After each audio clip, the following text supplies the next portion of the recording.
Hey everybody, Rosemutter here, and welcome to part 69 of my Umineko Let's Play.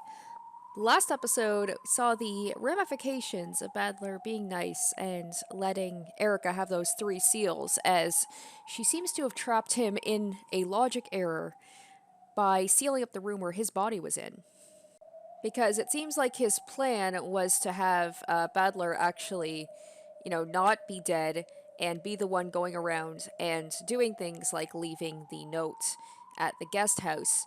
But because Erika sealed up the room and Battler is not supposed to leave the room, this creates a problem, but he's being stubborn and he's going ahead with it. So we left off with they're about to have their confrontation, opening up the room. So we have kind of like the Schrodinger's Battler right now, where it's like, is he alive? Is he dead? What is waiting for us in this room? So yeah, I did leave it on a little bit of a cliffhanger for you guys, so I am excited to get back into it and see this battle between Erika and Battler, and who's going to come out on top this time, and if this whole game's going to fall apart. So let's get back into it. Let's see what happens next. With a click, the sound of the light switch rang out, and the bulb turned on, lighting up the room. Battler's bet on the bed was...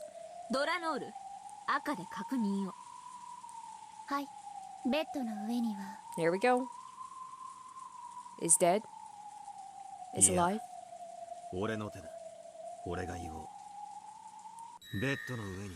Not on the bed. I mean, it was kind of leading up to it. The way that Battler was talking. So we have a logic error right away. The room is sealed up, and yet Battler is not here.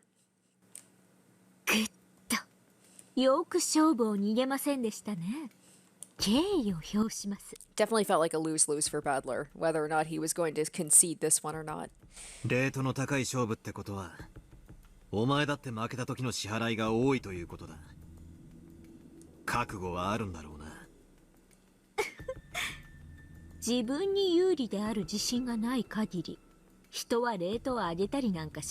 Or Battler's just gonna try and bullshit his way to a victory. He's just scrambling.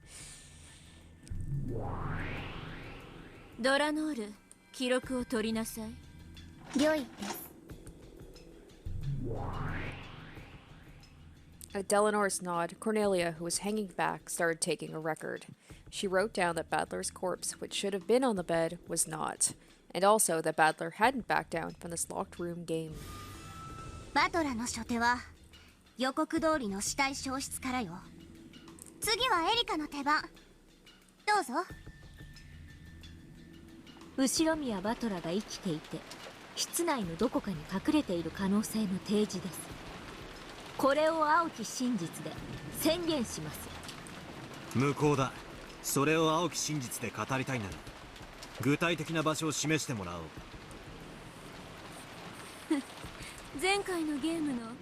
That's right, yeah.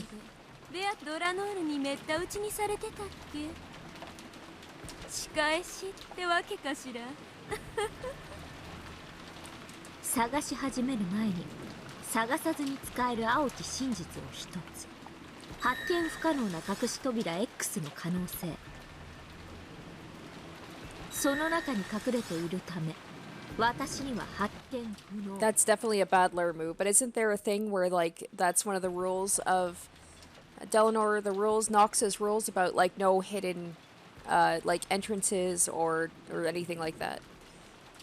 Yep.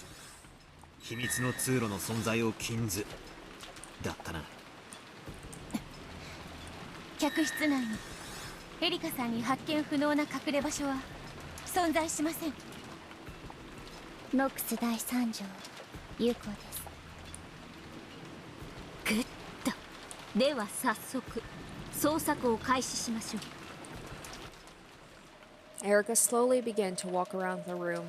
Until the endgame had started, Erika had been energetic, jumping about impatiently like a hungry dog. However, now that it had actually begun, this was a stifling battle of wits, where each breath made her tense. Even the quiet sound of the rain was distracting. 客室内を捜索した上でその構造を要求。客室はベッドルームとバスルームの2部屋構造となっています。エリカ卿は現在ベッドルーム部分の全てを捜索しました。例外は1箇所のみ。その1箇所は今も保留します。その結果ベッドルーム内に異常はありませんでした。例外1箇所を除きベッドルームに誰の姿もありません。例外1箇所とは何だ。いやらしい言い方をせずに公表しろ。伏せたカードは伏せたままだから意味があるんです。必要とあれば開きますのでお楽しみに。After thoroughly checking the bedroom, Erika headed for the bathroom door. Since he wasn't in the bedroom, it was natural to think he was in the bathroom. And since the guest room was made up of 2 rooms, if Battler wasn't in the bathroom either, it would mean he had managed to vanish from the locked room, except for that single location which Erika had intentionally left unchecked. バスルームを調べます。エリカ卿、中から水音が聞こえます。わずかに熱気もです。へえ、まさかシャワー中でしたか？鍵でもかかっています？いや、かかっていない。開ければいい。では I wonder if he's in here. Because did Battler say in red that he wasn't in the room, like in the bedroom, but maybe he's dying in the bathroom? Slowly, Erika put her hand on the doorknob on the bathroom door. She tried to push it open, but felt a strange resistance. Oh, maybe he is, like maybe he's taking a shower or something and something happened. And the heat is from, like, the steam of the shower, but maybe his body is pressed up against the door so she can't open it. Of course, it wasn't the resistance of the lock. It felt as though it had an unnatural load on it. Oh shit, maybe. Oh, out from the slightly open crack poured the hot air from the shower. However, it was unlocked, so there probably wasn't anyone taking a shower. After letting a dumbfounded expression rise to her face, Erika slammed into the door with her whole body, knocking it open. Am I right? As soon as she opened the door, a tempest of hot air and water blasted her. Erika was thrown for a loop, unable to understand what had happened. After falling backwards on her butt, she realized that the boiling hot shower water was spewing out at her, and hard. What is going on here? 何ですかこれ。ふざけた。いたずらです。 Cursing, Erika wrapped the blanket from the bed around herself and tried to enter the bathroom once more. Oh, this time she was able to figure out what was going on. It was an elaborate prank. A wire fixed the shower nozzle in place so it pointed at the entrance. The pressure and heat were turned up to the max, so that anyone who went through the door would be met with a wave of hot water. The pressure was very strong, which probably accounted for the weight she had felt while trying to push the door open. Oh, never mind. She tried to make the nozzle point in another direction, but not only was it fixed in place by the wire, it was also fixed in a place high enough that Erika couldn't reach it with her height. This is more than just a prank. There's gotta be a reason for this. She tried to turn off the pressure, but that was also held in place by wires. She couldn't manage anything with her bare hands. She would have to get a tool that could cut the wires. However, when she glanced in the bathtub, which was filled to the brim with very hot water, she saw a bundle of wires and a pair of nippers that had been used to cut them lying at the bottom. If she used those, she could turn off the pressure. What, did Battler do this just to, like, upset her and just make it difficult for her? The blanket she'd used to protect herself from the shower became more and more drenched with boiling hot water. At this rate, she'd get burns even through the blanket. She needed to turn the water off quickly. Looking next to the bathtub, she spotted a long-handled body brush hanging there. Perfect! Erika used that to skillfully scoop the nippers up off the bottom of the bathtub. Fortunately, it was a shallow Western-style bathtub. If it had been a deep Japanese one, it probably would have burned her badly. Making sure not to touch the hot metal parts, she carefully took the nippers and cut the wires around the faucet. Take that, and that.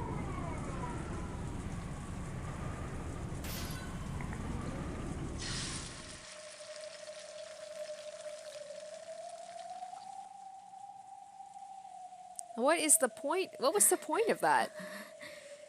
There has to be.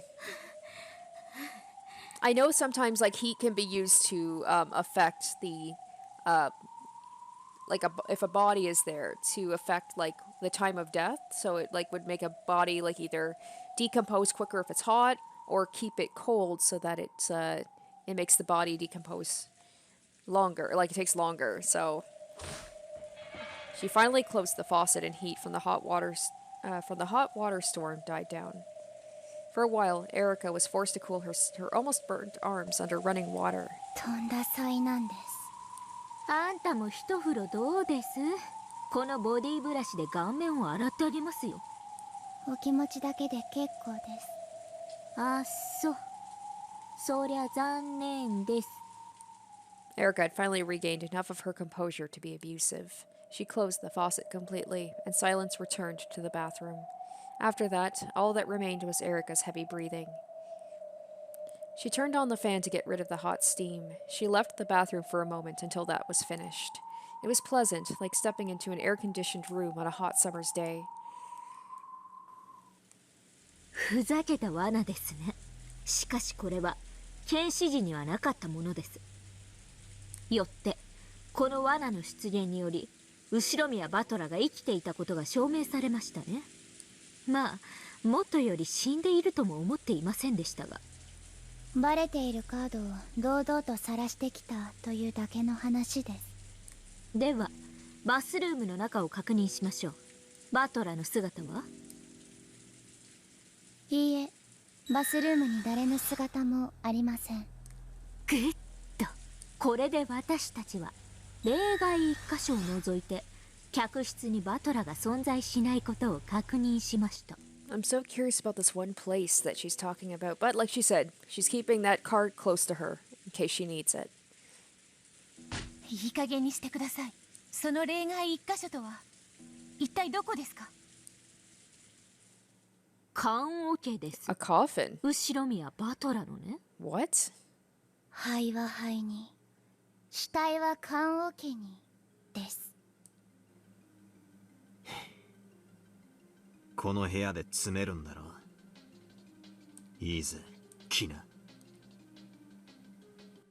I am so curious of like if this is going to be the end of the game. The previous period of silence, complete except for the rain, was suddenly replaced by the overpowering smell of a burning fuse. Though it was extremely quiet, the room was filled with tension, as though you could be sliced in half if you relaxed for an instant. A cloud of gold butterflies gathered on the room's round table and turned into a witch's chessboard. It was finally time for the siege.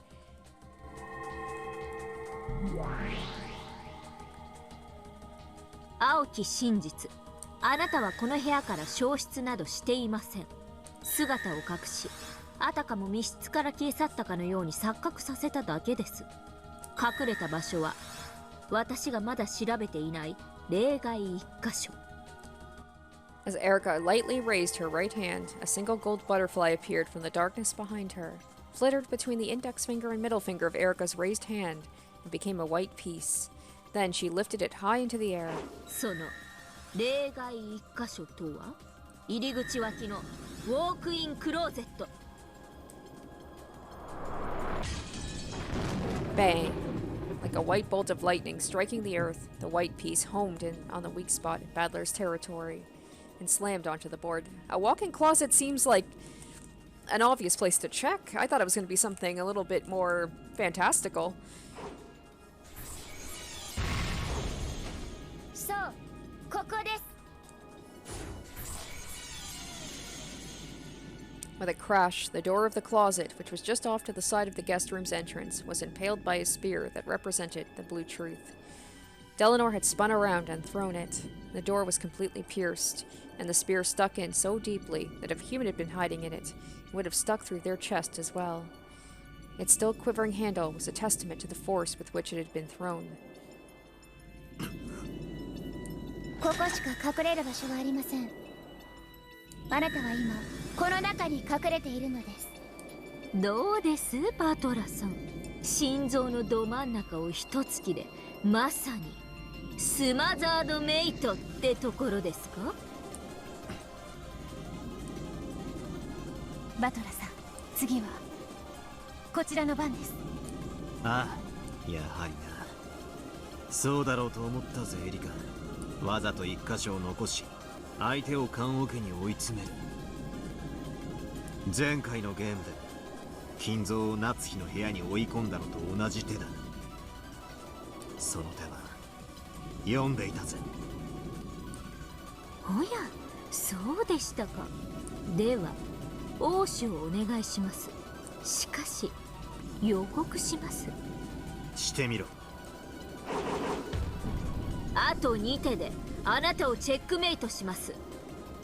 これが予告です。 Alright, well, this might be wrapping up. なら If she's 俺 right. も同じ予告だ。俺もまたお前をあと2手でチェックメイトする。面白いじゃない。矛盾した予告だわ。嘘つきはどっちになるのかしら。The air crackled and sparked. The silence would hurt one's skin. ではどうぞ、そちらの手番です。無駄です。あなたたちの棺桶ごときでバトラさんを捕らえることなどできません。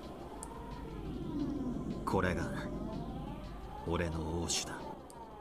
Slowly, Battler held his hand over the chessboard. A gold butterfly that had appeared from the darkness rested on Battler's finger and became a black piece.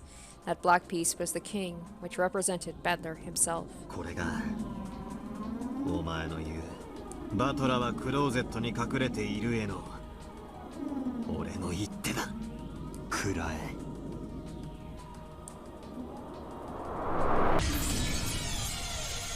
後宮バトラー客室内に存在しない。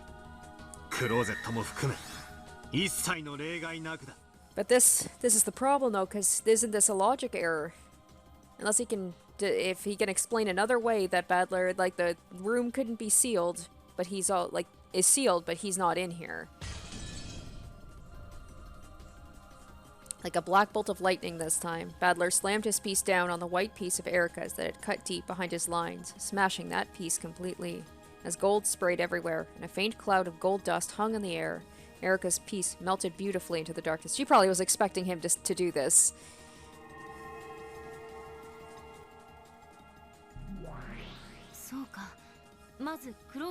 And she's still... I feel like she's got something up her sleeve here. エリカがシャワーに気を取られてる間にこっそり部屋を抜け出した。Ah, okay. So if that's the case, and so Erika would have to be able to check that the seals, if they're broken or not, because if he slipped out.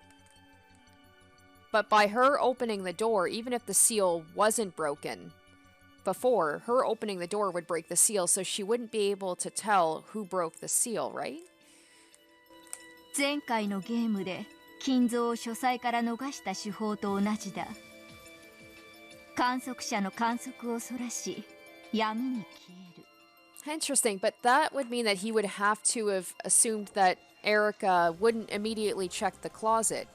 Because if she did a big sweep of the bedroom and found him in the closet, game over. So he would have had to have predicted that she would go to the bathroom first before doing like a full sweep of the bedroom.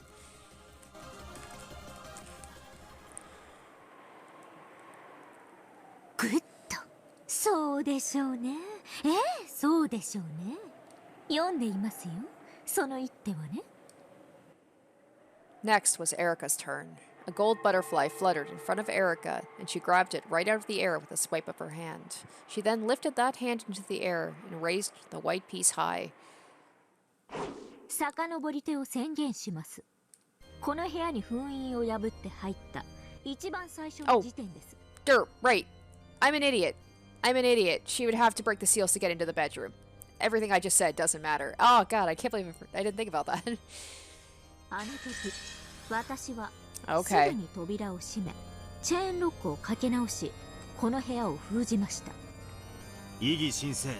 事件発覚時にゴーダがチェーンを切断したはずだ。チェーンロックが機能しない以上、チェーンロックでの封印は不可能だ。異議却下。エリカはチェーンロックを修復したのよ。ね。不可能です。真鍮製のチェーンをどうやって修復するというんですか？修復は可能よ。ベアとも忘れたの？ガムテープの封印。エリカはね、そのガムテープで Oh my gosh. 切断されたチェーンの切断面両端をつないで封印したの。つまり封印によってチェーンを修復し、それによってこの部屋を内側から再び密室にしたってわけね。 So she made another seal. An illegal seal, because she's already used up... Did she use up all of her seals already? She sealed up the, I believe the 2 rooms, that the... Did she use only 1 or 2 seals for each of the rooms in the guest house, and then she used the seal on this room? Oh, this is bad. エリカさんはすでにガムテープの封印を使い切ってるはずです。もう封印はできないはず。異議却下。ガムテープの使用制限は回数じゃなかったでしょ。部屋の数よ。Oh. Oh, Battler, why did you give Erika that duct tape? She's unstoppable now. 3部屋までという場所の制限だけ。エリカはその1部屋にこの客室を選んでるわ。だからエリカはこの部屋に何箇所でも、そして何度でも封印する権利を持つ。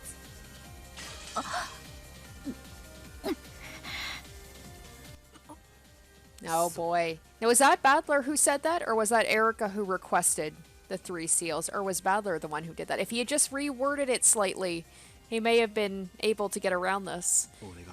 Yeah. It's amazing the wording. The simple rewording of things can make such a difference in this game.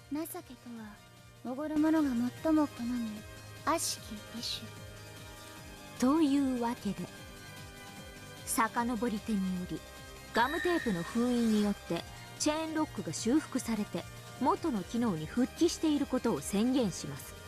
そしてそれにより私は入室と同時に施錠を行い、この客室を内側より再び密室としました。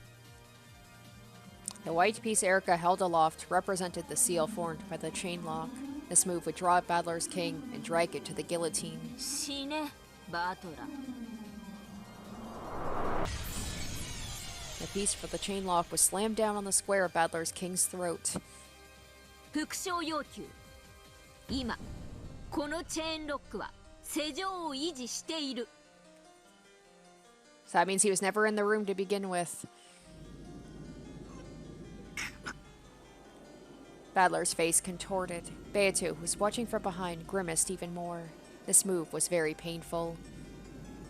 If his logic was that he had hidden in the closet until Erika passed by, and then used the uproar in the bathroom to escape, then the chain lock must have been unset. In other words, he couldn't respond to this repetition request. And if he didn't respond, Erika's very next move would be to use the blue truth. She would say, "You hid in the closet, then used the disturbance in the bathroom to escape. Since you then couldn't set the chain lock from the outside, you left it undone." And she would be right. That would be checkmate. As Erika predicted, she would strike the finishing blow on the second move. And on top of that, she would probably use the disappearing Battler to fully explain almost all the tricks behind the crimes that were to follow. Losing the battle over this locked room would steal a major deciding piece from Battler. But what if he was able to respond to the repetition request? What if he could say the lock created by the chain is still intact? That would be fatal to Erika. It had already been shown the red truth that this guest room could only be made into a locked room from the inside. So this hopeless locked room would instead become Erika's coffin. With a riddle this tough, Erika would probably be forever unable to solve the mystery of Battler's disappearance. And even a single unsolved riddle would mean victory for the witch side. Battler wanted to respond to this repetition request if at all possible. However, if he responded, if he answered by saying the chain was still set, he would have to abandon the logic saying he'd escaped while Erika wasn't looking, because after his escape, he wouldn't be able to set the chain lock again. The new riddle would put Erika in a much more difficult situation, but it would require him to construct a different escape method. Even a move such as him leaving the closet during the chaos in the bathroom and hiding in another place, say under the bed, wouldn't work because he had already proclaimed that Battler did not exist within the guest room. If he could construct logic that allowed him to escape from here while leaving the chain lock intact, then Erika would be the one facing a fatal blow. However, if he didn't have that logic, if he failed, it would be a logic error, the worst and most abominable illegal move that would instantly end the game in his defeat. He would have no way to recover. For Battler, deciding how to respond to this repetition request was a very advanced and difficult decision. Either way, Erika would probably corner Battler. なら選ぶ手は決まってる。バトラさん、この客室はすでにその密室性についていくつもの赤き真実でそれを保証してしまっています。それをどうやって脱出するというのですか？チェーンロックさえどうにかできれば。If I can somehow deceive the chain lock, I can make Erika have to deal with a terrible locked room. It will probably finish her off. But in order to do that, I need to make a trick for escaping this room, which remained sealed until Erika returned to it, and which was sealed by a chain immediately after Erika entered. And on top of that, I have to make sure the chain that can only be set from the inside remains in place. If I can do that, if I can figure out a way, then it all ends here.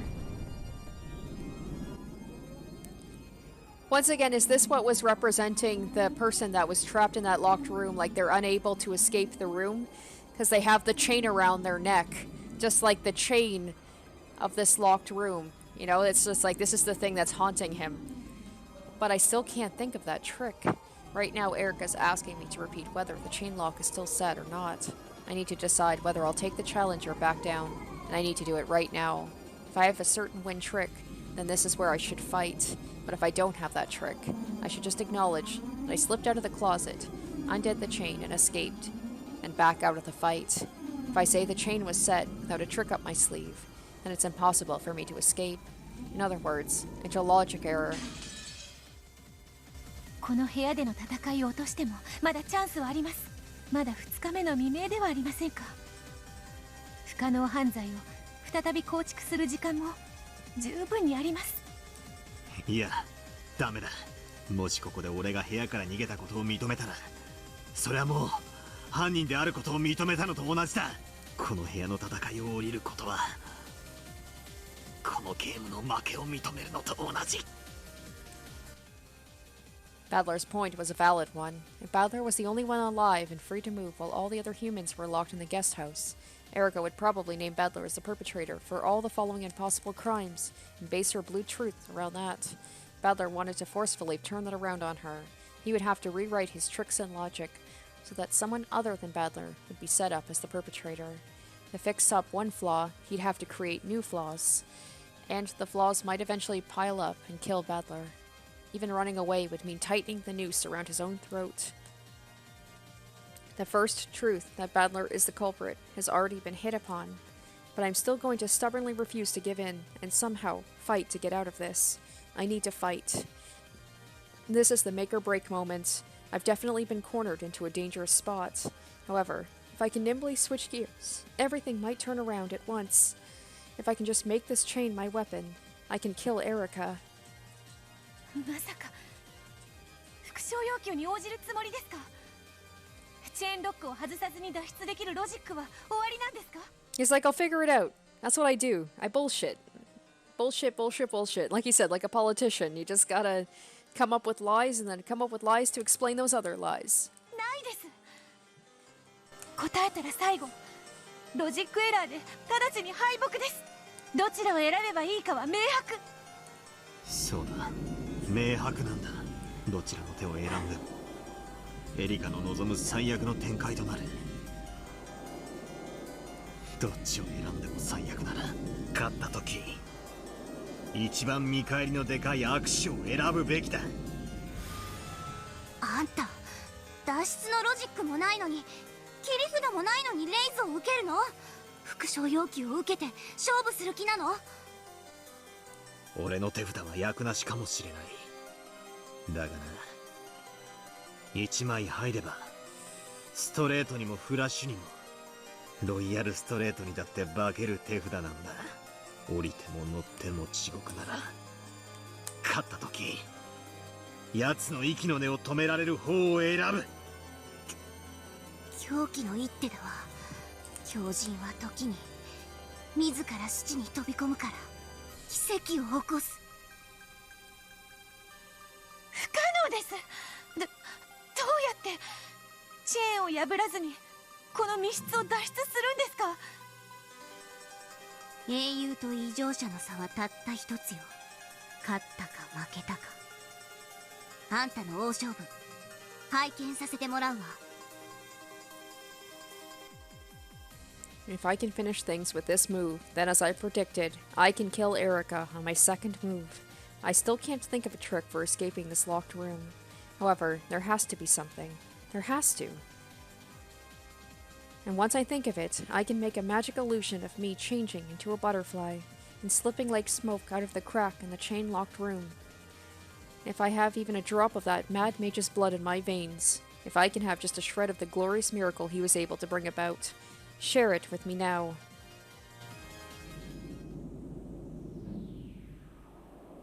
さあバトラさん、あなたが私をチェックメイトすると予告した2手目をお願いします。エリカ卿の復唱要求にお答えください。応ずるか拒否するか。Slowly, Battler's hand stretched out to his king piece on the board. He lifted it up and slowly held it aloft, tracing a large circle in the sky. Would Battler respond, or wouldn't he? Would the lock caused by the chain be preserved, or wouldn't it? Would Battler's king crush the piece of the chain lock that stood right in front of it, or would it slip away like a ghost and escape? これが俺の Oh boy. I'm excited. Let's see what he's got. I mean, it doesn't seem like it's going to be good based on how this episode started. 行くぞウルドエリカ。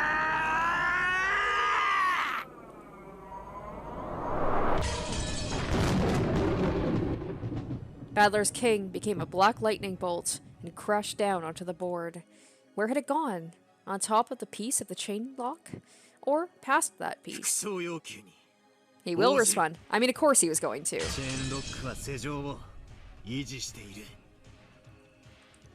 Battler's king had left the chain lock in its place and had slipped past it.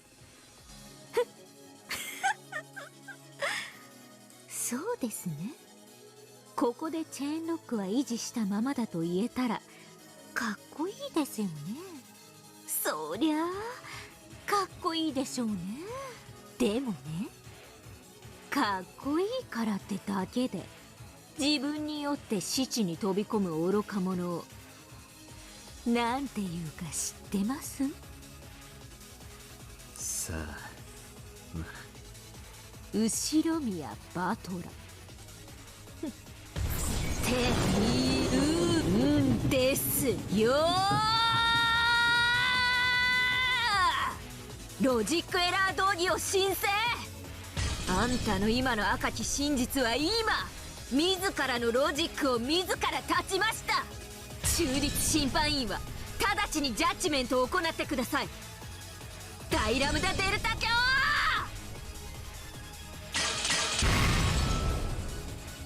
道義ジュリラムダデルタ、ロジックは通るのね。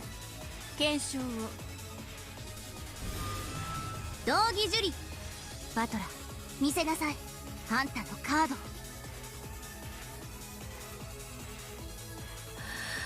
バトラさあ、ロイヤルストレートなのよね。逆なしだったらごめんなさいじゃ済まないのよ。I know Lambda Delta said that she's impartial, but it seems like she kind of wants him to win, because if anything, it would be interesting. Come on, Battler. He's just like, just give me some time. Give me like 20 minutes to think about this. ごめんなさいで済ます気はない。ロジックエラーになったらゲーム版がぶっ飛ぶのよ。あんたはベアトからこのゲーム版を受け継いだわ。あんたの大切なベアトから受け取った唯一の形見なんでしょ。だからあんたは断じてロジックエラーを受け入れない。I think part of her would be like, it would be so boring if this is how the game ended with a logic error. Come on. She's like, we want this game to continue. A logic error only becomes established when the witch admits to it. As long as they keep thinking about new logic by which they could escape, they will not die, cannot die.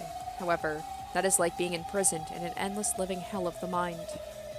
あんたは永遠に思考の闇に落ちて這いずり回ってもロジックエラーを拒否してこの密室から出る方法を永遠に考え続ける地獄に閉じ込められるのよ。いいのね、いいのね。それって暴虐の深淵の次くらいに辛いわよ。10階建てビルの屋上と100階建てビルの屋上から飛び降りる程度の差しかないけれど。ラムダ、バトラはもう手を差し終えた。一度刺した手はやり直せない。あなたは公正を誓った審判としてさっさと道義に従い、バトラの密室脱出ロジックが有効かどうか、ロジックエラーでないかどうかを判断しなさい。考古学者のようにゆっくりと緻密に慎重に。そしてアイスクリーム屋が甘くて香ばしいバニラ醤油味のアイスをディッシャーで力強く手際よくかき取るように素早くね。ええ、分かってるわバトラー。それでは拝見するわ。バトラさん。ベアトは俺が負けると思うか？思いたくありません。あなたはかつての私と何度も戦い、私が望んでやまなかった奇跡にたどり着いた方です。だからきっと今回も奇跡を勝ち取ると信じて。ベアトリーチェって女はな、そういう理性と狂気のギリギリでずっと戦ってきた俺に対する怒りと悲しみと言葉で言い表せないいくつもの感情を入り混じらせて、そして一番最後のゲームを最後の最後で見事勝ち取ったんだ。That might have been the rank of the hand in Beto's grip as she fell. Beto passed away without realizing that she had already won. In that final game, the true victor was Beto. そのベアトが俺はこのゲーム版を預かった。だから俺は勝つ。だからお前だけは信じろベアトリーチェ。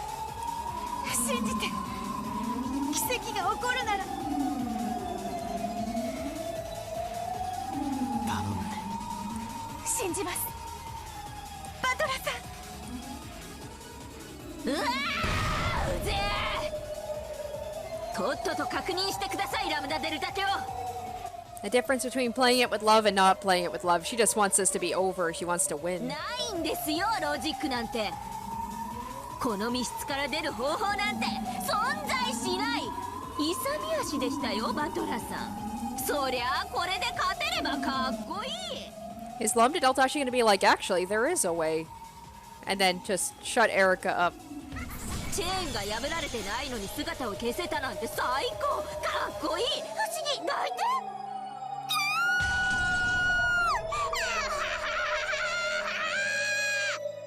切るわけねえ。できるわけねえんですよ。これができたらまさに魔女。この密室から姿を煙のように消せたら認めるしかない。 Oh, will that be Erika's, will those words come back to haunt her? Maybe? 魔女の仕業だって。エリカ卿は静かに。ラムダデルタ卿の研修中です。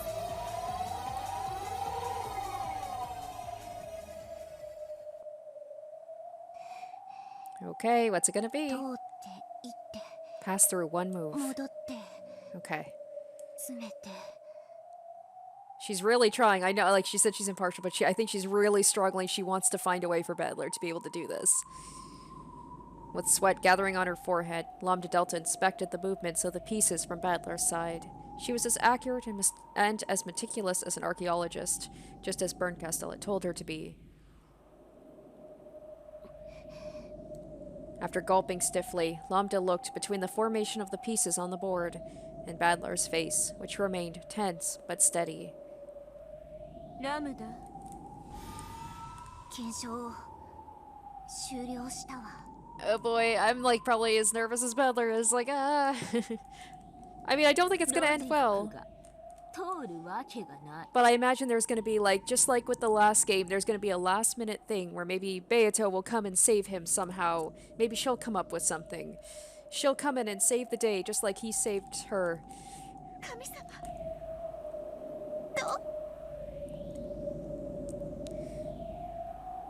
エリカ、なんです。とても Sorry. Oh, what? What? どっちの意味にも取れるようなこと。楽しかったぜ。これで Oh. 終わりだ。 For him or for her? だからどっちの意味だって言ってんですか。静粛にバトラーの手の検証を終了したわ判定は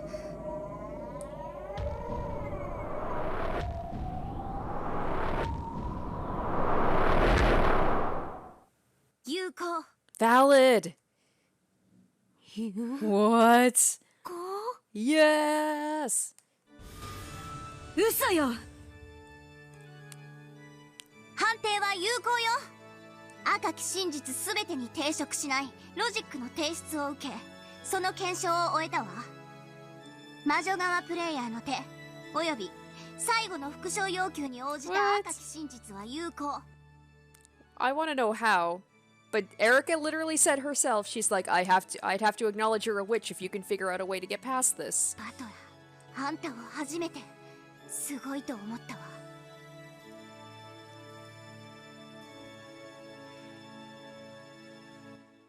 Wow. So all that stuff that happened in the beginning with Erika and Battler and the marriage and all, like what culminated to that? I thought he was done for. I mean, the game's still going, but I'm so confused. お前のゲームはな、信じれば奇跡が必ず起こるんだよ。バトラーさごめんなさいもっと強く信じていればこんなところまで追い詰められることは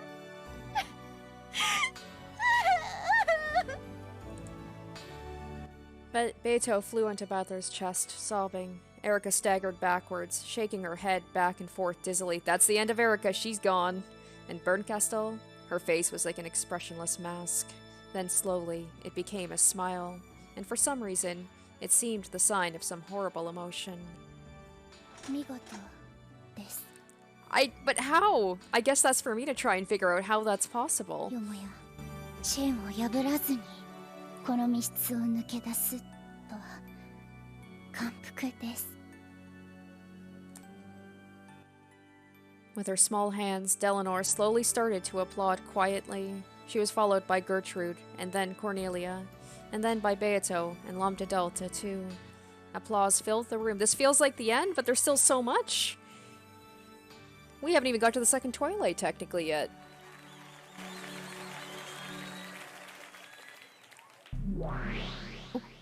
お兄ちゃんどうやってなるほど思考が密室にとらわれたものには見えぬってか I guess my thoughts are trapped in the locked room because I don't know how.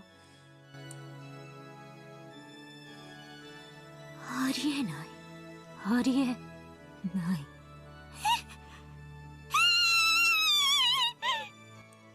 As Lambda Delta watched Erika, who was stunned and moaning in shock from despair she couldn't accept, she had to take off her hat to the strength of Battler's heart and intelligence at this critical moment, and to the power of his miracles.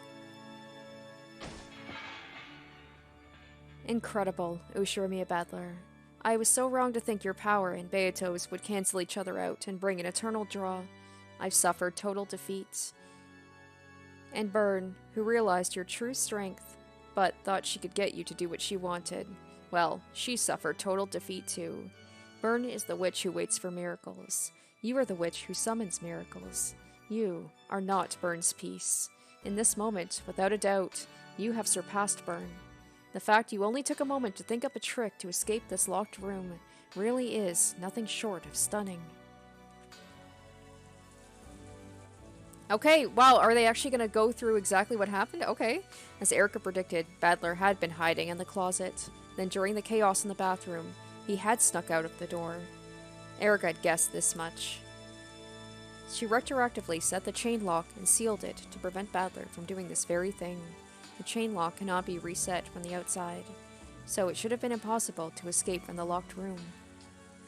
However, by thinking outside the locked room, Battler broke through. We can use anyone to explain it, but let's go with the piece of Kyrie, his mother. What? Okay, just like Battler. The other victims of the first Twilight had not been confirmed dead with the Red Truth. In other words, just like Battler, the others, including Kyrie, can still move. And their locked rooms are not sealed, so they can go out as they please. Kyrie came to save him. Kyrie followed behind Erika and waited in the hallway while the latter entered the guest room and sealed the door from the inside. Okay. Interesting. Alright. Then after Battler undid the chain lock and escaped. Oh shit, because she never technically checked. Right. Oh, that's right, because he said Ushirimiya Battler is not in the room, but Erika didn't say anything about anyone else not being in the room, so she probably snuck in, did the chain up again, and then like hid maybe back in the closet, maybe under the bed. Oh shit. After Battler undid the chain lock and escaped, she entered the room in his place.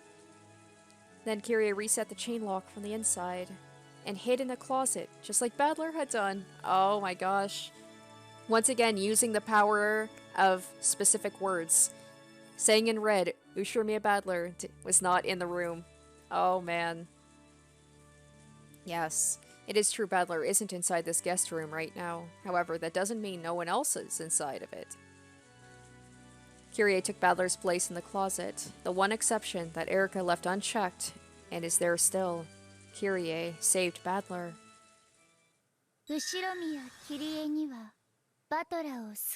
Cannot save Battler. What? Whoa. Okay. Alright, we got a little bit too presumptuous that it was gonna be a happy ending. Huh? Oh shit. Here we go. Here's the turnaround. Is she gonna go through everybody that could be alive and be like, nobody could save her? Or save at Battler? 後宮キリエにはバトラーを救えません。どうしてよ。キリエにバトラーを助けられない赤き真実はないわ。というかあんたどうして赤き真実が使えるの？ Delanor, what's gone into you? 有効よ。ドラノールの赤き真実は有効よ。石剣抜刀許可申請。 Oh shit. The final boss right here. 許可します。やってください、ドラノール。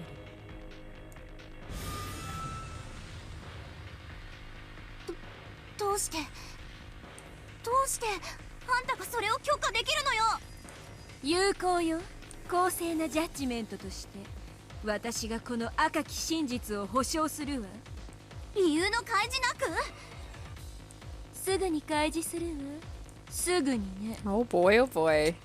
キリエの死亡宣言をバトラーは赤き真実で語っていないわ。 Is this gonna be like Natsui's trial where they're just shooting all those red truths out and he has to disprove them?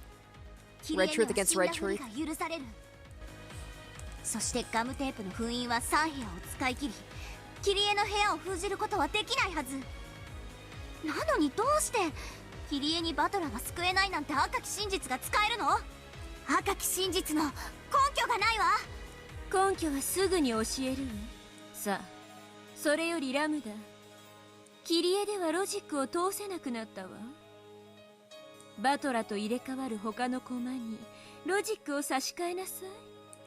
ええ、バトラーを助けられる駒はまだいるんだから。 And Delanor's gonna shoot them all down.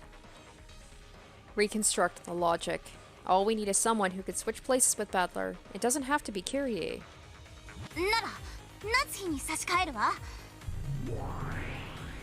後宮夏日がバトラと入れ替わったのよ。ドラノール、やっちゃってください。良いです。 So was Erika just pretending to be freaking out?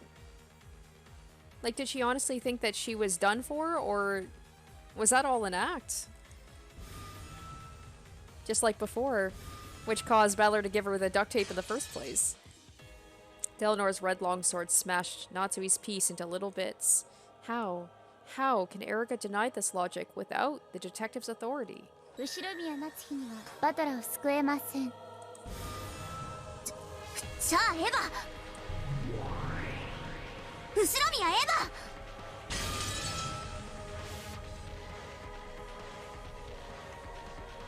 後ろ宮エヴァにはバトラを救えません。じゃあローザ、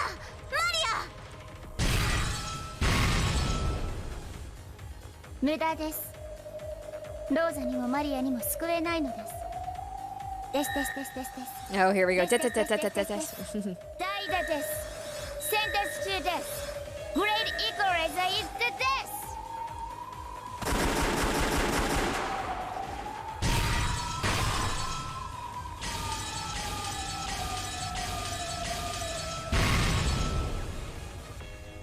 Battler's got nothing to say about this? Okay. はい、イギ先生。エリカさんは探偵権限を持たないはずです。その彼女がどうしてガムテープの封印以外の赤き真実を使えるのですか？異議却下。探偵権限を持たないことがすなわち一切の赤き真実が使えないことを示しはしないわ。あるのよね。ええ、あるんです。探偵権限を持たない人間にも許されているいくつかの例外的な赤き真実が。バカな、そんなものあるわけがない。はい、ありはしません。しかし探偵権限を持たない人間にだけ許されたある行為は魔女によって容易に赤き真実に昇華できるほどの圧倒的信頼性を持った真実となり得るのです。探偵以外の人間に許されたある行為。まさかエリカ。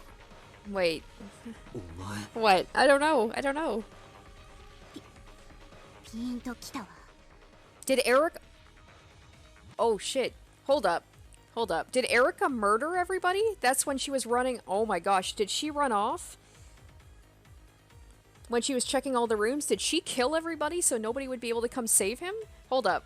Hold up. Okay.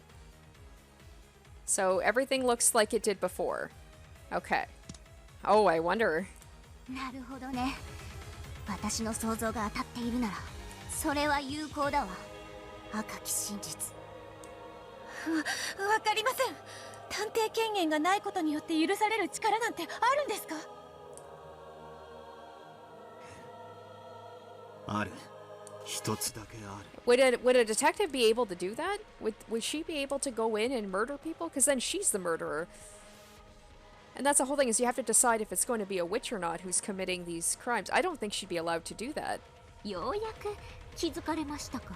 そうです。私はその力を得るためだけに今回 Oh 探偵権 shit. 限を放棄したのです。 Oh my god, did she? So because she's a detective, she's not allowed to interfere in like the crimes and stuff. But if she's not a detective, she's just a regular human. あなたは気が向いたらいつでも探偵宣言をしていいと言ってくれましたね。でも残念なことに今探偵宣言が出せないんです。ノックス、何条だ。ノックス第7条で探偵が犯人であることを The murderer. 禁ず。 The culprit. Ah! Oh my god. What? Oh my god. Oh my god. Finally, Beato realized everything. The detective's authority bestows several powers that are useful for reasoning, but it eliminates one single privilege. That is Nox's seventh commandment. It is forbidden for the detective to be the culprit. Damn, right from the beginning when she threw away her... Wow, that's wild. 探偵権限のない人間には完全な検視はできない。 She's like, so I had to make sure they were dead by my own hands. だから死者は全員死んだふりで、それで自在に歩き回って数々のトリックを行っている。そのロジックで以後の不可能犯罪を進めようと思われていたのでしょう。私が探偵宣言をしないと言い出した時、あなたは内心これで勝ったと思ったはずです。あなたも狡猾ですね。ガムテープの封印を与え、一見慈悲を与えたように見せましたが、それは第1の番の犠牲者6人が全員生きていて、結託して以後の犯行を行える手はずを整えてあったからです。 So right there, she created a logic error. ですから6人を下回る3部屋分しか与えなかったのです。どの部屋をどう封じようと、あなたの手下は誰かが自由に行動できる。 That means Battler could be the only culprit.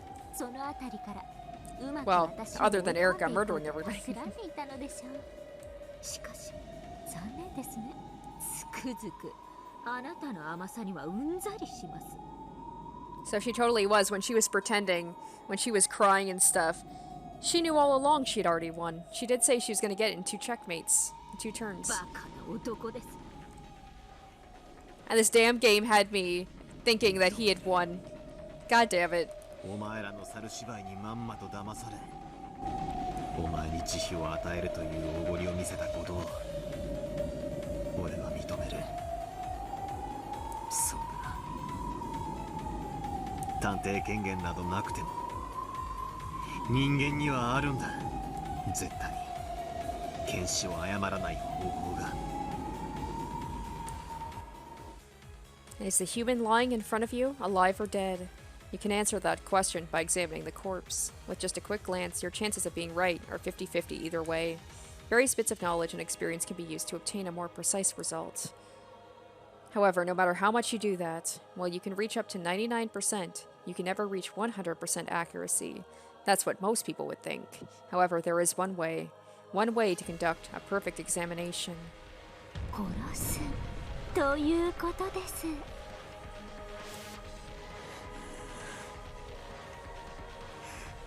エリカ。探偵権限のない私には犠牲者たちが死んでいるのかそのふりをしているのか判別がつきません。ですからそれを確定させる必要がありました。そしてそれはできることなら彼らがおとなしく駒置き場に退場してくれて、以後のゲームをおかしな形でかき回さないでくれることが望ましいのです。だから私は慌ただしい屋敷内を駆け巡り、全ての現場を訪れ、全員をしっかりと殺し直したのです。なんということを。もちろん殺し方も何でもいいわけじゃないわ。赤き真実で死を断定できるほどに完璧な殺し方でなくてはならない。エリカはそれをしっかり踏まえて殺したわ。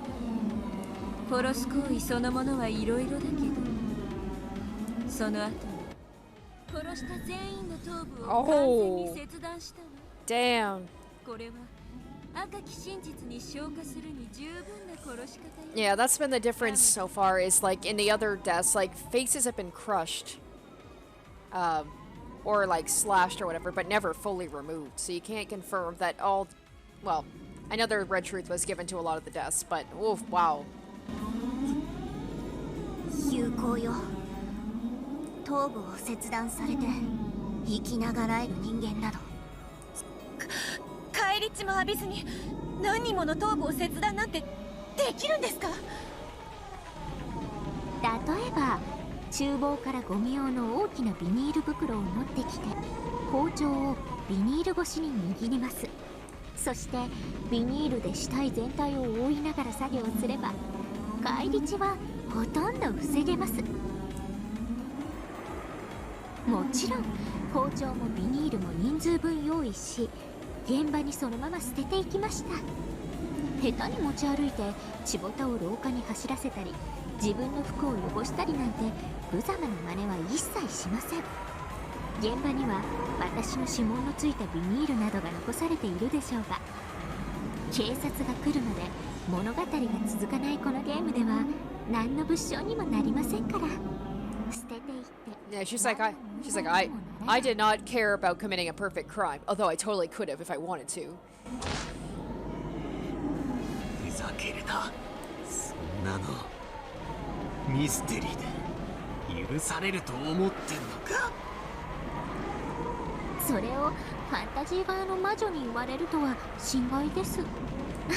ご安心を。あなたは殺していません。時間の都合で最後に発見されたバトラさんだけ切断の時間が取れなかったのです。ですのでいただいたガムテープで部屋ごと封印させてもらったわけです。いえいえ、このシナリオを読み切ってわざと泳がせたかもしれないわけですが。あ、そうだ。殺したと赤で言えるついでにもう一つ赤で言えることがありました。 At that point, Erika stopped for a second. Dramatic pause, and still, is she really capable of an expression even uglier than all the ones before? With that greatest of all faces, she spoke.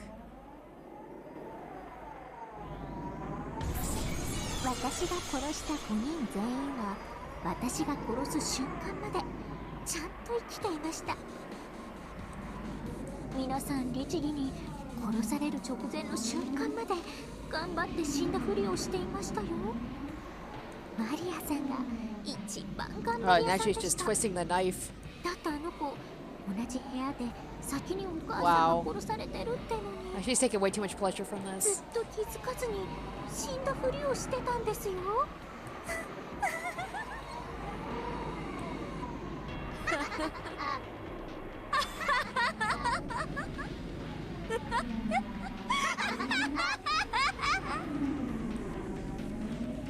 They're devils. Up to now, many witches and demons have appeared in this tale, but this is the first time I've seen a true devil.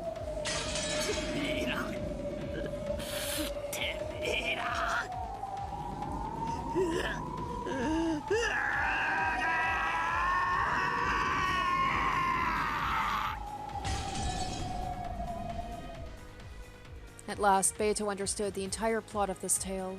This tale was just the story of a prank. Someone must have come up with the idea of playing a slightly harsh trick on their inconsiderate guest, who loved to show off her intelligence and act the part of a great detective, and several people had agreed to go along with it. The ones who would play the victims went into their assigned rooms, set the chain and lock from the inside, and played dead to create a fake locked room murderer. If you think about it that way, the rooms chosen for the corpses seem to make more sense. It was only natural for Natsu to die in her own room. If you're going to play dead, it's only natural you'd want to lie down on your own bed. Ava's vanity is strong, so she must have volunteered to die in the VIP room. Does that mean that everybody else was in on it too? Like, because that seems kind of cruel to play this prank on, like, just Erika, but then to make, like, the rest of the family think that their loved ones have died, so I assume everybody was in on this. Kyria was in Krause's study. That was probably well air-conditioned and comfortable. Rose and Maria were in the parlor. A soft sofa would have been a great place to play dead. Maria had gone the extra mile to make it look more realistic by lying dead alongside the wall. Battler was in a guest room. The temperature here was also nice. The bed must have also been fairly pleasant. Yes, the victims for the first twilight had all died in comfortable rooms. In the past games, the corpses had often been found exposed in the courtyard or under the rose garden arbor, in the cold gardening shed or the boiler room. This time, there were no victims in such inhospitable environments. This is probably the truth. This was the story of a prank, where no one was dead in the first place, and then this devil turned it into a genuine murder case. Of course, Battler's game would involve nobody actually dying. エリカ卿を罵る権利があなたにはあります。しかし今はそれによって矛盾の生じたロジックを新しく再提示する。 And this is bad because when Battler gets emotional, he starts to flail and he has a hard time recovering. And what could be more emotional than finding out that like 5 of your family members were decapitated? 灰は灰に、塵は塵に、死体は死体に。さあバトラさん、ゲームを続けましょう。 I have to believe. I have to hope for a miracle. He's up against the ropes, but I have to believe something's gonna happen. He's gonna pull something out. Or Beato's gonna jump in and save him. あなたと入れ替わってくれる人間を他に提出してください。でないとあなたのトリックロジックエラーになりますよ。 There's now no one who can come to the rescue. Erika's killed every last one of them. くそくそくそくそ。バトラさん、心を落ち着けてください。今は涙をこらえて戦いましょう。あなたを助けられる駒は5人を失ってもまだゲストハウスに11人もいます。 But there's... unless he can find a way for them to be able to get out of the room without breaking the seals. そうだ。クラウス、秀吉、ルドルフ、ジョージ、ジェシカ、シャノン、カノン、ケンジ、コーダ、熊沢、南條。誰でもいい。誰かここに来られれば。誰か来てくれ。でもダメ。Oh my gosh. これを見てくださいよ。ガートルード、コーネリア。金系、慎んで出頭する者なりや。バトラさん、これを見てください。なんだ。 Erika, who was now so excited her pronunciation was tumbling all over the place, pointed at two doors. It was the hallway on the second floor of the guest house. They were in front of the cousin's room and the next room over. これ何か扉に貼ってありますよ。 She really has reverted to like a child right now. これは何？これは何？ねえ、何？ガートルード。金系、いとこ部屋のガムテープの封印と知りたまえ。おーイエー Very good! One more! こっちの扉のは金系、隣部屋のガムテープの封印と知りたてまつれ。おー Very good! さあお二方、そしてどうぞお茶の間のテレビの前の皆さんもご覧ください。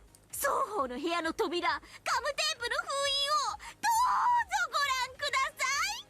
さあ、そのどちらもどうですか？破れてますか？破れてませんか？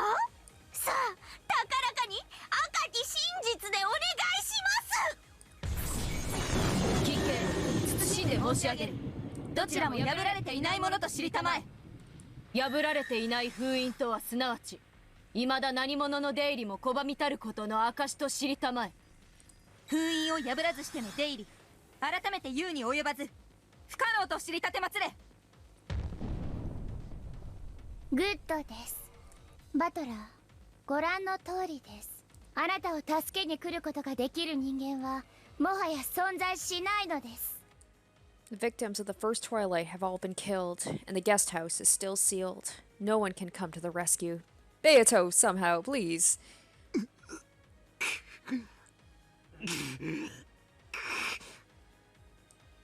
Erika had anticipated this moment all that time ago, and that was why she had made the strategic move of suddenly sealing these two rooms. This resolved the confusion Cornelia had felt back then. Why wouldn't the human side player want as many free humans as possible? That was a natural, simple question to ask. However, once you seal up all the humans, there is no room for magic to intervene. Why is magic magic? Because the people who saw it say that it was magic. Then it's possible for magic to exist in a place with no people? There's no problem with that because there's no anti-magic toxin, right? Wrong. Magic in a place that isn't being witnessed is no different from a delusion, a daydream. Magic with results must be carried out by human hands. If all humans are sealed off, then magic cannot be created. This was Erika's strategy for this game, and her beautiful checkmate. さて、誰が助けに来るんですか？あなたと入れ替わって代わりに客室にとどまり、内側からチェーンロックをかけてくれた本当の人間を教えてください。いればの話ですが。さあバトラー、あなたのロジックは今断たれている。誰があなたを助けに来てくれたというの？あなたは今ロジックエラーを起こしている。待て、今それを考えてる。バトラーには2つの権利と1つの義務があるわ。1つの権利は新しいロジックを構築してあなたの密室脱出トリックを再び完成させること。もう1つの権利はロジックエラーを潔く認めること。そして1つの義務はそのどちらかを必ず選ばなければならないことよ。慈悲はあるわ。それを選択することに対し課せられる時間制限。 There we go. There we go. There's no time limit. Just give him some time. He'll think of something. そうよ、それこそ無限に永遠にあるのだから。 One of them said that like that's almost hell itself is just constantly having to crawl around, and I think that was Lamdadeltu who said that, like crawl around and like just keep thinking of new ways to explain away logic errors forever, basically. きっとまだ方法が、何か言い逃れのようなへりくつのような、とにかくきっと何かまだ方法が。俺も考えてる。ベアとはどうだ？何かあったら教えてくれ。かつてのベアとならきっとなんとかできるはずなんだ。あいつはこういう密室をいくつも作ってみせたんだ。 Maybe that's like as Beato, she's trying to become the Beato that Battler loves. Maybe that will be the moment where like she figures it out. She's like, I can do this. Like I figured out a way to make this work, and she will become resurrected. Beato felt awful. Why was she Beato and yet not? Surely the old her would have thought up a trick under these restrictions. If only she could do that, she could guide Battler to victory. But she couldn't do it as her current self. きっといいトリックが思いつくわよ。いつかきっと、多分、おそらくね。無理だと思うけど。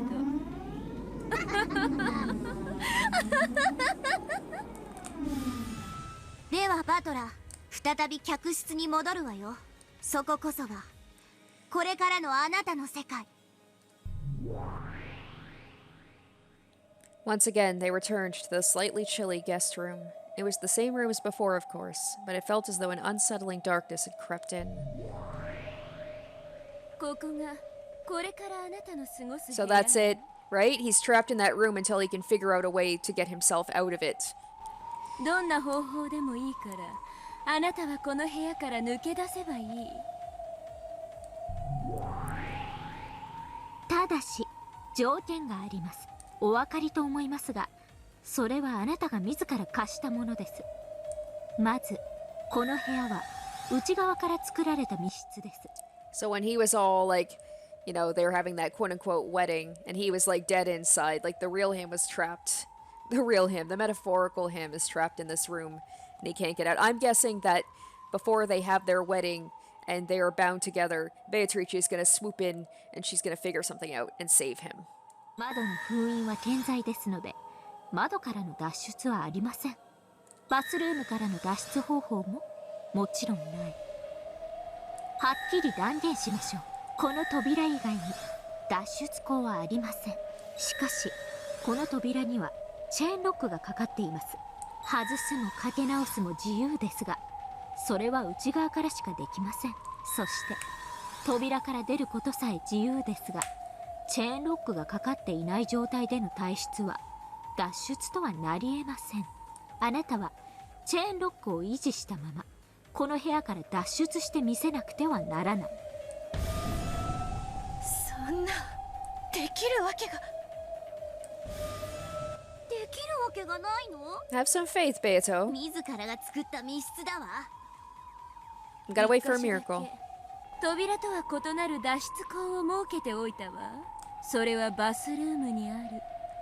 どうしてもバトラさんが脱出するトリックが思いつかない時のための慈悲深い我が主による救済です。慎んで聞きなさい。Bernkastel guided Battler to the bathroom. It was just a normal bathroom. The setup intended to surprise Erika and buy Battler time was no longer working. However, the bundle of wire and the nippers had been used to prepare that trap still lay in the empty bathtub. これを脱出のための道具に使ってもいいということか。どうぞプレゼントするわ。ただし何を使おうとも部屋の外から施錠はできない。封印もごまかせないけれどね。この道具はチェーンロックをごまかすためにあるんじゃないわ。もっと直接的にあなたをこの部屋から脱出させるためにあるのよ。どうやって使えと。 I don't suppose she's implying that he kills himself with them. Like, that's one way for him to, like, escape. Metaphorically, not physically. さすがベル、よくもつくづくそんなえぐいことを。このバスルームから直接外部につながる出口があるわ。どこか見つけられる？ Oh. It's the drainage? The drainage? Like the, what's it called? Yeah, the drain in the bathtub? ベアトには分かるのか。頼む、教えてくれ。無理です。頼む、どこだ。 It's saying like he basically has to smash himself into teeny tiny pieces to be able to go down the drain? Like ここで what? ゲームを終わらすわけにはいかねえんだ。They said it was grotesque, so... どこ？浴槽の Oh, under the bathtub. あるじゃないですか。 Oh, it is the drain. ちょっと小さいけ Yeah. れどね。お前ら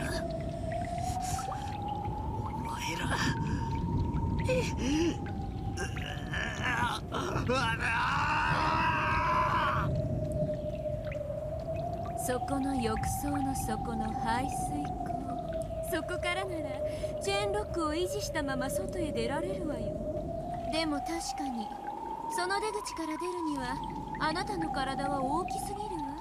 だからそこから出られるように道具を貸してあげることにしたのよ。 Escape through the drain? How? She couldn't been using those nippers for 100 years to widen that hole, right?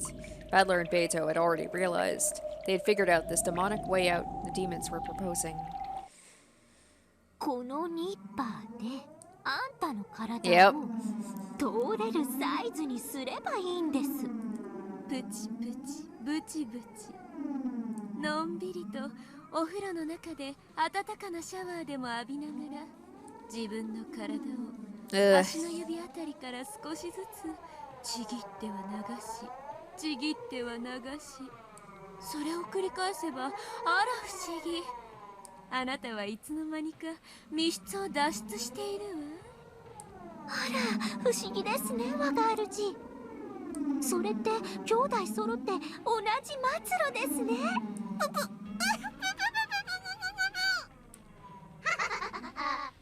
でもベル、それじゃあ最後にペンチを握ってる手だけが残っちゃうじゃない。そこで今度は針金の出番なのよ。あらかじめバトラは手首を針金で縛って、その針金の先端を扉の隙間から廊下へ伸ばしておきなさい。手首くらいならチェーンロックの隙間からもきっと出られるわ。そこまで小さくできたら私が廊下から針金を引っ張ってあなたをそこから救い出してあげるわ。我が主、引っ張ったらそれください。バトラの手首。何に使うやら。でもダメよ、孫の手にするって決めてあるから。そしたらそれであんたの背中もポリポリしてあげるわ。はい、我が主。バトラの手首で孫の手。主に背中ボリボリ。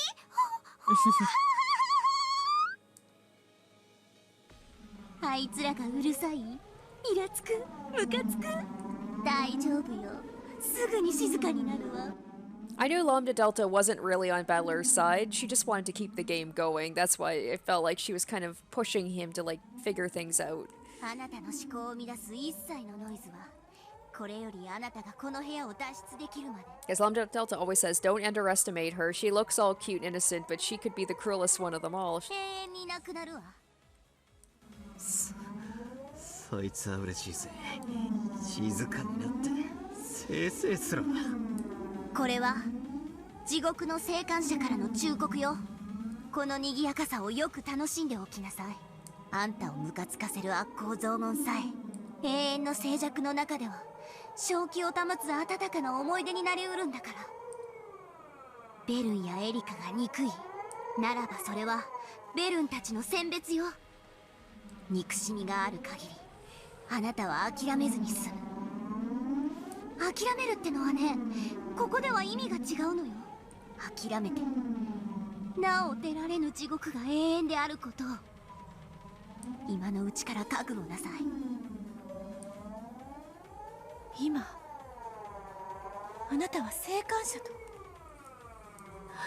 じゃああなたも。私もね、たまにね、あの恐怖が蘇るのよ。私は本当にあの地獄を抜けられたのかしらって。実は私の心はとっくにおかしくなっていて、あの地獄の中に未だいながらここにこうしていて楽しくあんたたちと話をしているという妄想を見ているだけなのかもしれないと、未だに悪夢に怯えさせられるの。だから私はこれが夢でないと永遠に感じ続けていなきゃならないの。ねえ、あんたたちは本当に現実？未だに地獄の中にいて壊れた私が見ている妄想じゃないの。ねえねえ。There was something in Lambda Delta's pleading expression that sent shivers down the spine. It was probably more terrifying than any threatening word she could have used, with even the most vile expression on her face. It was time for Battler to realize a logic error isn't so sympathetic that you can just stick out your tongue, ask for forgiveness, and say you'll be more careful next time. Even if you feel the fight is at a point where you can't back down, risking a logic error by leaving things up to chance is never a risk you should take. It was time for him to pay up and understand the true risk and terror implied by the words betting one's life on a fight, which must sound so exciting for a man. バトラさん、しっかり。私も真剣に考えます。この部屋から脱出するトリックを一生懸命考えますから。きっと助けに来ますから。I'm thinking she is. I'm thinking she's gonna become the resurrected Beato. She's gonna figure something out. And they'll be reunited again. ベアト。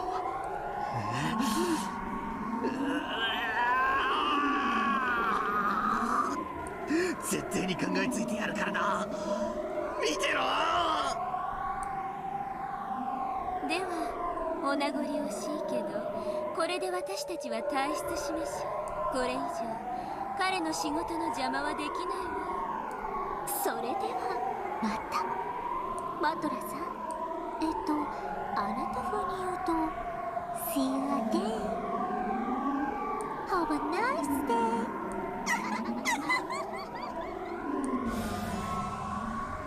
じゃあね、バトラ、しっかりね。バトラさん、絶対諦めないで。必ずトリックは思いつきますから。私も考えて必ず助けに来ますから。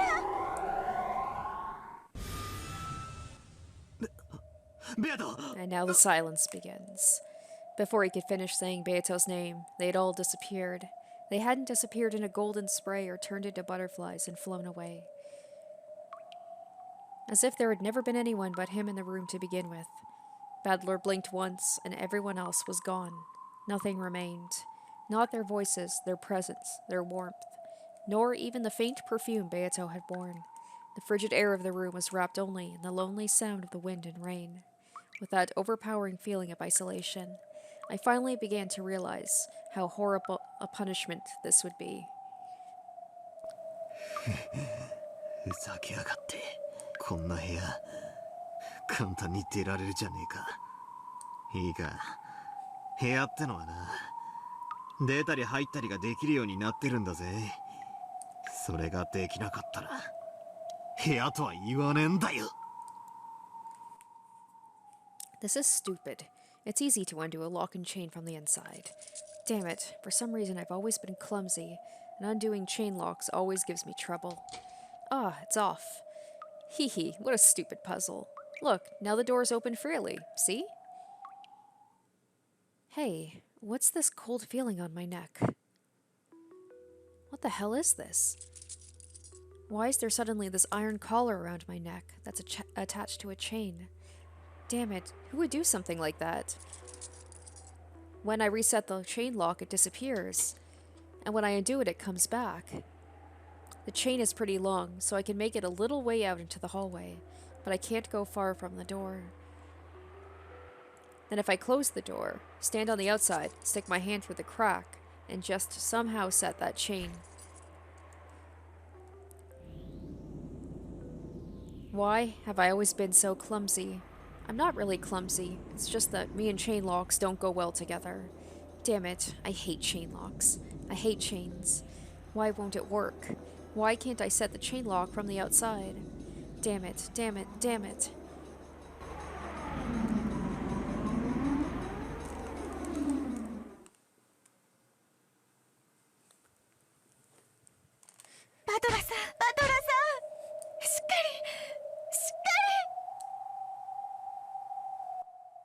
Yep, there he goes, just like Beato in the last game.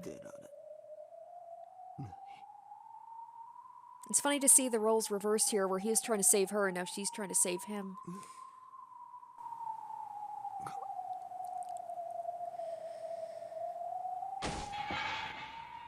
Beato called out to Battler repeatedly, shaking his shoulders hard, but by now, Battler's eyes were blank. The words didn't reach him. Berncastel and Erika had already left. The game was officially suspended until Battler could think of a new trick. But it was doubtful it would be resumed, even after 1,000 years, or more. じゃあ私も行くわ。ごきげんよう、二人とも。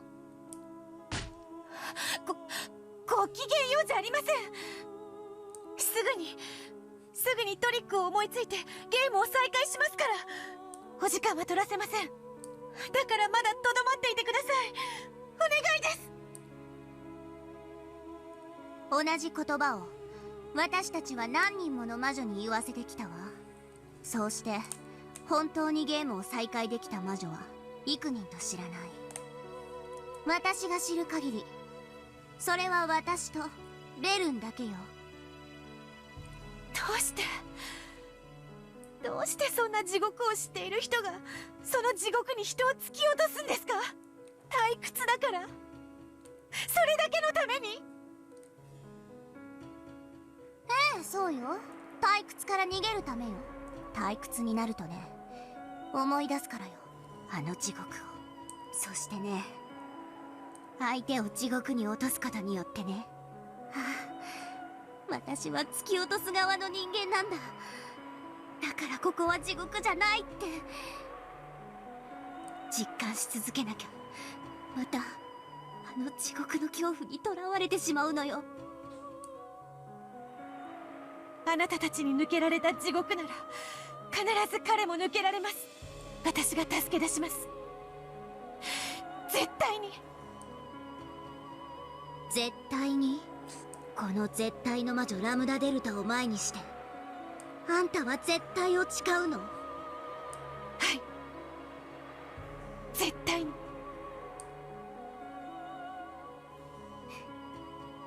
いいわ。かつてのあんたの後見人は私だもの。今のあんたは異なるとはいえ、最後に一つだけ世話を焼いてあげるわ。置き土産をあげる。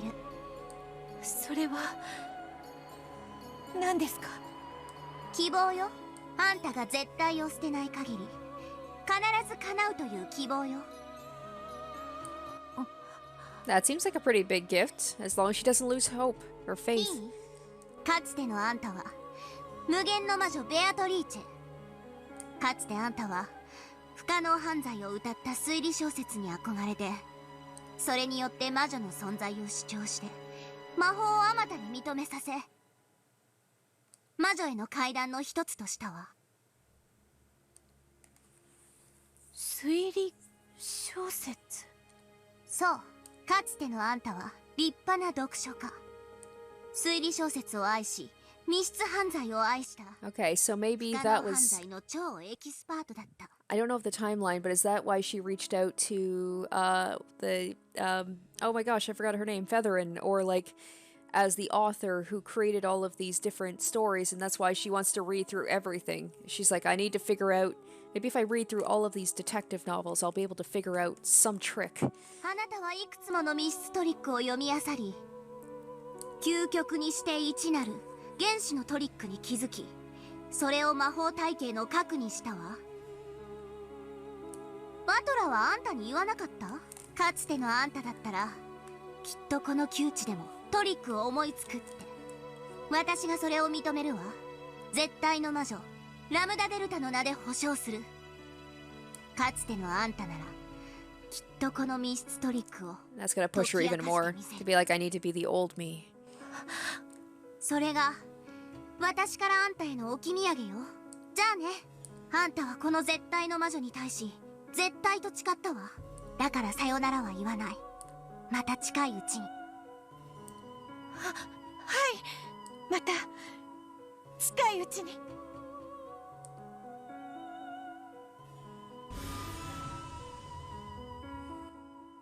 Lambda Delta vanished into thin air and left behind in the witch's tea room were the two who had held the title of Endless Witch. One had empty eyes, the other supported the first by his side.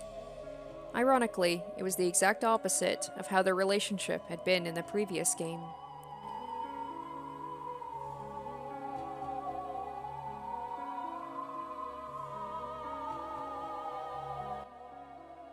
Alright. That was an intense episode. She'll figure it out. I know she will. A miracle will happen. Alright, that was a great episode. I knew it was going to be a pretty intense battle in this room. And I knew it wasn't probably going to end well, considering the beginning of this episode with Battler and Erika, where he was basically like trapped in his own mind. But I see that I love it's the opposite of the last chapter. Beato will save Battler. It's just a matter of when, not if. So she's got to try and figure out the ultimate way to get out of basically any locked room. And basically become the old Beato. I'm guessing she's going to like be revived. Maybe we'll get the cackling Beato back again. Have her and Battler be reunited. And take down Erika once and for all. That's what I'm hoping for anyway. But right now, oh, it looks so bad for him. But it was awesome to see like just Erika just fully come back in all of her cackling glory. So I hope you guys did enjoy this episode and stay tuned next week for part 70. Until then, bye. Special shoutouts to my top tier patrons: Nana, Kaori Makoto, Revealing Storm, Tequila Mockingbird, Jared Fan, Izzy Ibo, Asborn Kennedy, Harry Gaziv, Icognito, Locus Carolus, Mad Goldsmith, Wu Sing Chrysalis, and Lumi Arclight.